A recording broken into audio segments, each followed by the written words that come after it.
Allez, c'est le retour de la pause. On va continuer maintenant avec le Tchad, où l'opposant Saleh Kebzabo reconnaît l'autorité de la junte. Saleh Kebzabo, c'est le principal opposant au président tchadien Idriss Déby Itno, qui est mort il y a 2 semaines. Il reconnaît l'autorité de la junte militaire de transition dirigée par le fils Déby.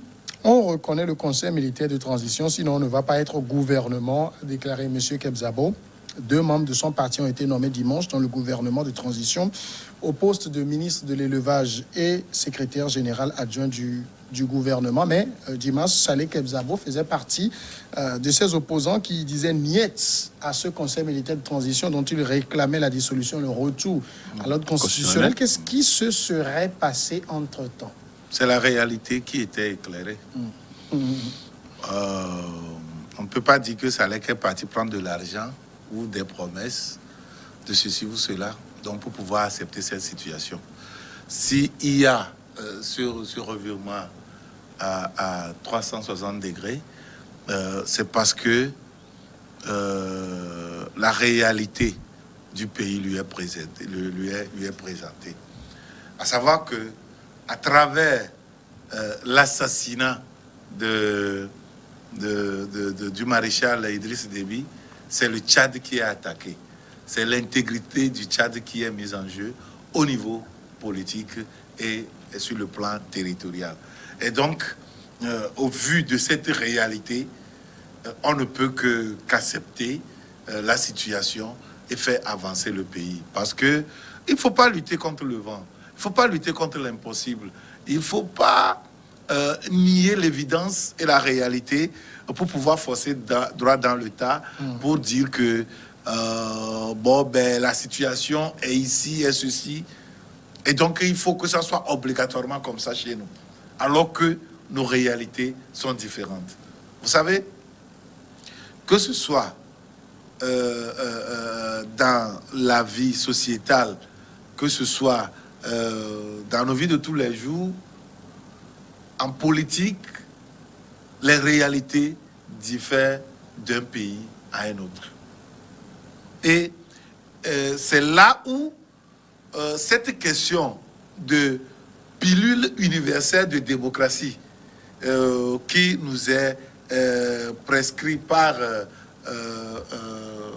en tout cas, le médecin général de la France ou l'Occident, pour dire que vous devez appliquer la démocratie avec les nouveaux concepts tels que nous les concevons, nous les concevons, nous les pratiquons chez nous. Et vous devez le faire obligatoirement chez vous comme ça, sans tenir compte de nos réalités intrinsèques, pays par pays.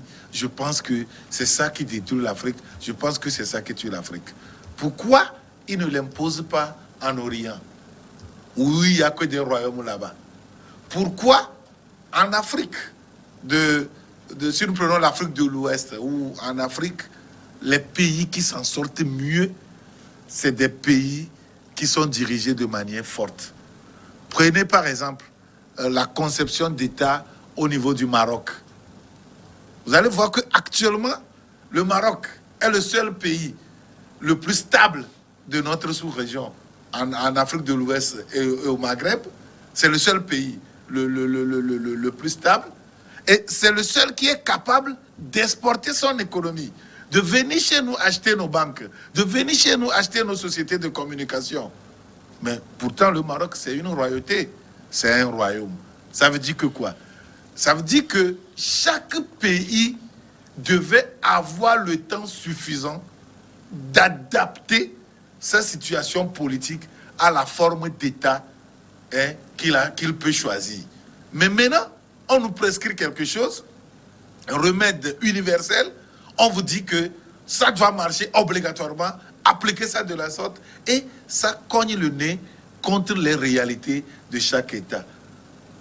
Sadek El-Zabo devait être la personne qui devait exiger le retour à l'ordre constitutionnel. Mais vu la réalité de son Tchad natal, il a dit, mettons-nous main dans la main, allons, avançons et sortons de l'ornière ensemble, que de chercher maintenant à à faire quoi là? À combattre ceux qui sont déjà en place pour faire éclater même le pays et les jeter dans la mer du désordre. Et ceux qui conçoivent ces désordres, c'est ceux qui sont manipulés depuis la Libye pour venir remettre en cause l'intégrité territoriale et le pouvoir du Tchad. Pasteur Edo, sauf qu'ici, Saleh Kebzabo, c'est un grand opposant au niveau du Tchad qui connaît bien la réalité politique du pays, qui savait dans quoi il s'était lancé dès le départ en manifestant, en organisant des conférences de presse contre la solution qui avait été trouvée et qui fait volte-face aujourd'hui. Il y a eu des pressions quelque part. En fait, la démocratie, c'est un principe de gouvernement universel. Et soit on a le choix entre la démocratie ou bien la monarchie. On a le choix. Même en monarchie, il y a de démocratie. Oui, bien sûr. Bien sûr. Alors, vous voulez parler de la République? De la République. La République. Donc, il y a le roi et puis il y a le Premier ministre. C'est possible. Il y a un roi, il y a le Premier ministre. Donc, quand Dimas disait tout à l'heure qu'on nous impose, c'est vrai quand même que bien avant, la démocratie existait, mais c'est à partir de 1990 que le vent de l'Est a imposé à tous les pays africains ce principe démocratique. Quand on revient au Tchad, l'entrée du gouvernement de Saleh Kebzabo va aboutir à quoi? Il est le ministre de la Justice, je crois. Ça va aboutir à la stabilité. Il est le ministre de la Justice. Saleh, Oui, bien Saleh lui-même n'est pas au gouvernement. Il n'est pas Le ministère de la Justice est occupé par un ancien rebelle. Pas un ancien rebelle. Saleh a envoyé 2 au gouvernement. Il a envoyé 2. Lui-même n'est pas au gouvernement, donc il a envoyé, justement. Secrétaire général adjoint du gouvernement. Et par rapport aux anciens collaborateurs de feu Idriss Déby qui se sont taillés de la part de Lyon dans ce gouvernement. Alors, ça va aboutir à quoi? C'est la question qu'il faut... Dimanche, je parlais de l'intégrité du Tchad. De la stabilité du Tchad. Je ne pense pas. C'est vrai qu'on peut parler de la stabilité du Tchad, mais au même moment, il faut voir l'agenda de ces militaires. L'agenda de ces militaires, ils ont un agenda caché. Parce que c'est eux qui vont organiser, ils vont organiser les élections. Et jusque-là, quand vous voyez comment ils appellent, c'est le cahier de charge, le truc de transition, hein, comment vous appelez? La charte. La charte, la transition, rien n'est clair. Est-ce que c'est au fur et à mesure qu'ils vont discuter, qu'ils vont revoir la charte? Parce que les généraux, ceux qui vont prendre part à la transition, ne seront-ils pas candidats? Et quand ils sont candidats, le coup KO n'est pas... Garanti. Le coup KO est garanti. Le coup KO est garanti. C'est garanti. C'est pourquoi Succès Masra, le parti des transformateurs, en tout cas, je le suis très bien, il fait de très belles analyses sur ce sujet. Il faut qu'il y ait de garanties. Il faut qu'il y ait de garanties. S'il y avait de garanties, certains peuvent rentrer dans le gouvernement. Il n'y a pas de garantie. Donc, ce qui veut dire qu'au bout, les militaires vont se retrouver élus à travers des mascarades. Et du coup, c'est ce qu'ils refusaient, c'est pour légitimer peut-être le fils de lui. Est-ce qu'avec la réalité du terrain actuel, est-ce qu'il peut en être autrement? Non, mais ce que je suis en train de dire, d'accord avec ton analyse. La finalité de leur entrée dans le gouvernement, est-ce que c'est pour juste apporter du soutien aux militaires, hein, parce que leur présence dans le gouvernement déjà fortifie, reconforte la transition militaire. Et jusqu'où? Est-ce que ces militaires sont venus faire de la figuration ou bien veulent aller jusqu'au bout de leur logique? Bon, c'est toute la question. Personne ne dit rien, même la France même ne dit rien. Donc, la France a accepté la situation. L'Union africaine a envoyé. Vous savez, c'est un Tchadien qui est le président de la commission. Il doit être très embêté. C'est un Tchadien qui est le président de la commission de l'Union africaine, qui a été un ancien ministre d'Idi Déby. Un collaborateur d'Idi Déby. Qui est là-bas grâce à Déby. Qui est là-bas, qui a été positionné grâce à Déby. Qui est placé par Déby. Et donc, la seule voix dissonante, c'est la voix ghanéenne. C'est la voix ghanéenne. C'est la voix ghanéenne. Et aussi, il faut aussi admettre que le déplacement de Tshisekedi en France, C'est quand Macron est venu au Tchad, il lui a dit, ben, écoutez, tu vas venir, voilà encore une autre ânerie. Il dit, bon, tu vas venir en France, hein, on va échanger. C'est ça, c'est ce que Macron est venu lui dire. N'Djamena sort raconter, ben, viens, un chef d'État dit, viens en France, on va viens au Tchad, viens à Paris, viens à Paris, et on va échanger.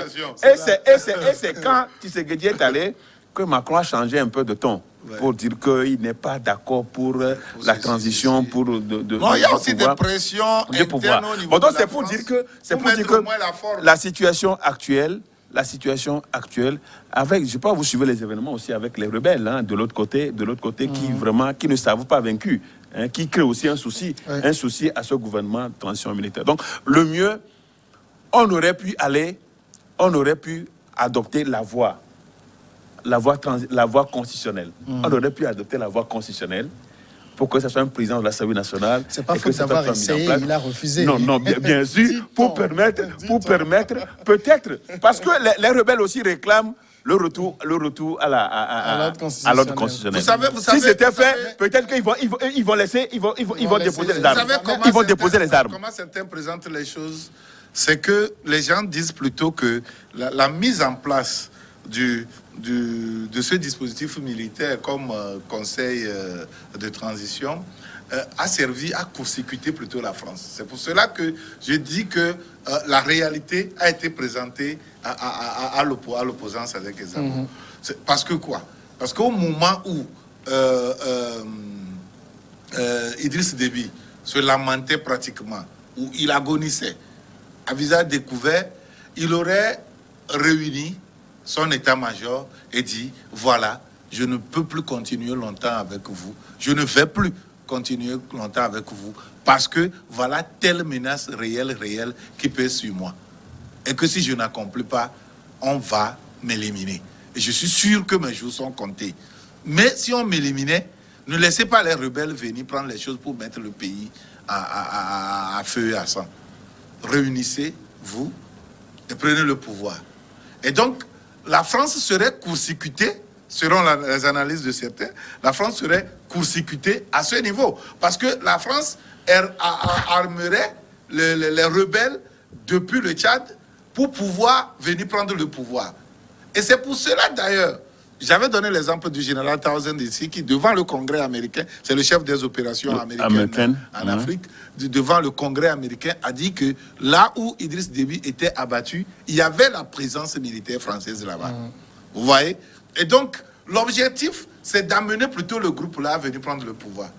Et comment le pouvoir là sera géré? Et donc, prenez plutôt la transition pour pouvoir faire quoi là? Le Tchad, quoi qu'on dise, n'est pas une démocratie. Non, mais ça, tout le monde le sait. Oui. Avec Déby, tout le monde le sait. Ne pensez pas que du coup comme ça, on peut appliquer la démocratie. Oui, mais en même temps, on connaît aussi mais si on n'est pas une démocratie, quand même, on a une constitution. Il faut la situation sécuritaire aussi du Tchad. Oui. Est-ce que finalement, le choix fait par l'opposant principal, Saleh Kebzabo, de reconnaître le conseil militaire n'est pas à saluer dans un contexte déjà très tendu où l'opposition aussi va continuer par mettre la pression? Non, c'est vrai quand même que s'il faut faire du Tchad un État démocratique, le terme là, ça me fait mal, mais il faut remettre les pendules à zéro. Il faut remettre la pendule à zéro. Je suis un constitutionnaliste, j'aime que la Constitution soit respectée, mais l'État déliquescent, c'est ça, non? Du Tchad pouvait amener à une telle situation, Mais au même moment, le conseil militaire s'est trempé dans le sang. Avec la répression que nous avons suivie tout dernièrement. Au moins, ils auraient au moins évité ça. Donc, ils règnent déjà dans le sang des Tchadiens. Et c'est là où, c'est ce qui a compliqué. Que ce soit le président Macron, tout ça là, c'est ça qui a compliqué la situation. Ils sont obligés de faire des sorties. Et ils sont obligés de faire des sorties. Donc, c'est pour dire quand même que la reconnaissance faite par l'opposant historique à Idriss Déby, la reconnaissance de l'autorité de la junte, en principe, devait rapidement pousser cette junte-là à une table de discussion. De discussion Avec avec l'opposition, Avec naturellement. l'opposition. Avec l'opposition. Est-ce qu'avec ça, elle a un problème avec l'opposition? Actuellement, il n'y a que le Succès Masra Oui. du parti Les Transformateurs qui mène la fronde, mais vous savez, quand vous avez le principal opposant de votre côté... Non, pas le principal opposant, il y a l'autre aussi, quand même, dont la mère a été tuée. Djibo, qui est revenu à N'Djamena, qui dit qu'il pardonne tout. Non. Avec Déby, c'est la même famille. Il n'y a pas de rancœur. Il n'y a pas de famille. Il fallait le dire pour y rester. C'est tout à fait normal. Mais la situation actuelle, c'est Succès Masra qui est en train de damer le pion un peu à ce pouvoir. Parce que c'est l'opposant montant. L'opposant montant, même avec Déby n'était pas quand même en odeur de sainteté, ne voulait même pas de lui. Bon, donc c'est pour dire que tout ce qu'on peut souhaiter, le retour à l'ordre constitutionnel, je crois quand même qu'aujourd'hui, c'est en train de s'effriter. Il faut oublier ça. Est en train de s'effriter parce qu'on ne voit pas l'Union africaine aujourd'hui continuer sur cette lancée. Personne d'autre on le même dit. l'Occident, la France, même l'Occident les États-Unis, nous le dit. Donc c'est dire quand même que... Mais il faut quand même, selon moi, il faut revoir la charte de la transition. Il faut revoir la charte de la transition. Ouais. Je crois qu'en le faisant, on pourra donner la chance à quelqu'un d'autre d'être élu, d'être le chef d'État. Et partant, on peut commencer par poser les bases fondamentales de la démocratie. Puisqu'il n'y en avait pas. Donc, ce serait un peu difficile qu'on puisse, d'un coup de baguette... Magique, c'est ça. Magique, c'est un peu ça. Ça fait mal, mais c'est que les tests sont là et sont difficiles à être appliqués à l'état actuel, à l'état. C'est ça un peu la triste. Hein? C'est la triste réalité du Tchad. Des élections démocratiques. Non, est-ce que ça existe? Peut-être un peu à part l'exemple de ATT au Mali qui avait fait le coup d'État, qui un an après a fait les élections, a remis le pouvoir, mais les contre-exemples sont légion. Hein? Ouais, bien sûr. Non, ce n'est pas possible. Il ne peut pas avoir d'élection démocratique là-bas. Pour le moment, le Tchad n'est pas en démocratie. La plus belle fille au monde ne peut donner que ce qu'elle possède. Le Tchad n'a pas la démocratie. Elle ne peut pas transmettre la démocratie. Ce n'est pas possible. Ce qui se passe... Ça a été un régime militaire. Ça a été un régime militaire et ça s'enfonce dans la... Ça s'enfonce dans la gouvernance militaire. C'est tout un système. Et ce système est conforté, reconforté par la communauté internationale. Par le concert des nations. Vous avez vu, comme je le disais, aucun État, aucune puissance occidentale n'a levé un petit doigt pour condamner. Vous avez vu la levée du bouclier autour de la question au Togo, à l'époque. Vous avez vu ce que ça a donné? Oui. Mais pourquoi au Tchad, ça ne se passe pas comme ça? D'accord. Le Tchad, Idriss Déby n'est pas dictateur, seul à lui. C'est tout un système dictatorial qui est là-bas. Qui est reconduit. Ah oui. Qui est reconduit. Qui est malheureusement reconduit. Qui est malheureusement reconduit par les militaires. Ce n'est pas un dictateur.